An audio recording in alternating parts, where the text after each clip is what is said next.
根据中央气象局发布的资料显示，灿数风台已经增强为中度，一步一步接近台湾南部海面。所以市长吴伟霆8号中昼率领相关局处长伫灾害应变中心举行风台整备会议。市长表示，千万唔通因为7、8月风台期过后就放松，一定要加强巡视容易积水淹水的所在，串好应急的抽水机等相关作为。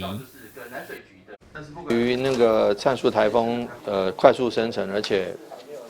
快速增强所以说他们的这个因为虽然是9月台也是值得特别注意的。那我们希望说大家能平安，而且这次灿数台风它的情境路线似乎是直扑台湾而来。那所以我们今天先召开防台准备会议，先把这个防台的措施、因应措施相关的措施先做好，那能够让市民朋友免得到时候又台风来的时候又是周末大家又应变不及，所以我们先来做准备，然后让大家能够尽量能够让市民能够有一个比较安全的一个环境，所以市府各局处先动起来，让这个防台准备多一层保护。